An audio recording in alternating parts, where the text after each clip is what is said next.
Back on Inside Tennessee with a veteran educator in Knox County who is the incoming superintendent of Knox County Schools. Will pick up that job in a few months. Susan?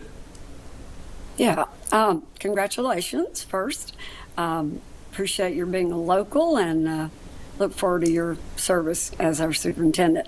The governor added $750 million to invest in K-12 in his budget.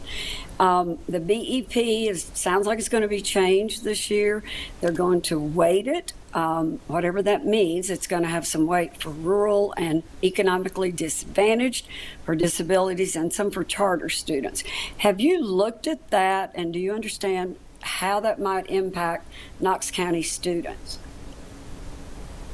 Thank you. And you know, I think we haven't seen, we've heard some different kinds of ideas and kind of the concept around that. And our understanding is, but we don't have exact numbers. Our understanding is that where before the state has kind of issued based on per pupil counts, different positions and those sorts of things, that what they'll be doing now is actually making a student-based budget. So every student would earn a base amount, and then if they have different, like as you mentioned, if it's a rural community, they may get additional dollars per student. If it's a student with disabilities, they may get additional dollars, and a student who receives English language services, additional dollars, that sort of thing. So, we haven't seen the full impact of that. What we have heard, which we're encouraged by, is that it looks like there's going to be an increase across the board. So we don't really have the details of that yet, but we're anxiously awaiting that.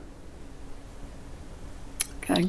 Good. So, Dr. Rysewyk and Susan, I don't know if you had a follow-up or not. I didn't want to. No, that's okay. I'm just going to ask, I guess, follow-up to that. What in times past, Knox County has had a lot of complaints about the BEP. They're saying we're not being treated fairly. Do you know enough? Have you been involved in those discussions in the past? And do you feel like with this new weighted distribution, will we be in a better place than we might have been in the past? That's a good question. No, I do think you sometimes that formula can be confusing, and when you look at things like what the local what the burden for the local, or how they don't fund that fully in places like Knox County, because the idea that we can generate more at the local level to offset that versus what maybe a more rural county. I think that's what you're talking about, to say that maybe Knox County should be getting additional dollars in that BEP, and I think that's a real challenge. I don't know. Again, what we've been told to this point about the new funding structure is that there should be additional dollars pretty much across the board for everybody, and that's encouraging for us. Now, how that will compare with the new dollars based to the BEP funding format versus the student-based funding format, we're not sure, but we do like the fact that it looks like it's going to be potentially some additional dollars. Don? Yes. So, Dr. Rysewyk, both in perception and reality within the Knox County School District, there is a great disparity between the educational levels at certain schools versus others. If you just look at it on the high school level, if you compared test scores from where you're at today at Fulton and Austin East to the schools, for example, in West Knox County, Farragut, Bearden, West, Hardin Valley, it's very disparate. And to go back to your wrecking ball comment that you didn't want to use a wrecking ball, don't we need a wrecking ball to figure out what's going on here and to get some more equities between these elements in our own school system? How do we do that?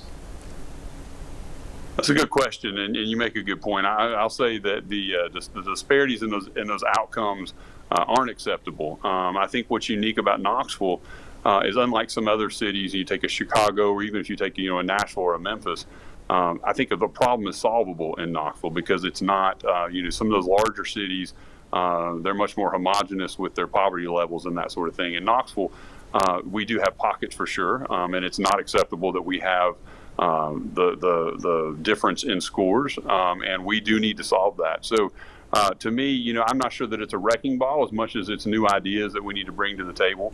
I think especially in our chronically underperforming schools and our underperforming feeder patterns, we need a plan. We need a systematic plan that's built out over multi-years. It's not something that you can solve just in the high school.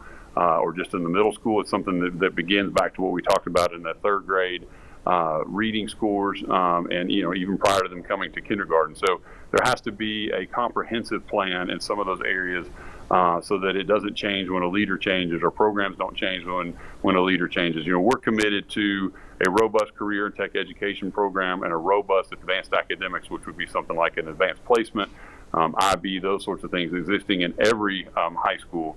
And we're taking steps to make sure that happens. But there's no doubt that we'll have to make an intentional plan to work with that whole feeder pattern. I would like to work with some external partners to see what we can do with that. I think the University of Tennessee would be a great place to start with those conversations.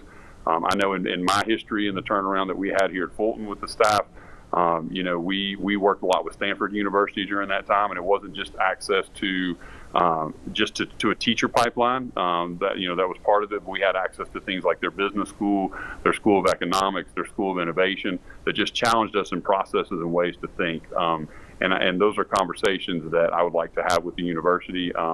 That maybe we could have them become a partner with us to help develop a plan that could be multi-year, so that we can carry that out and eliminate these disparities in the outcomes.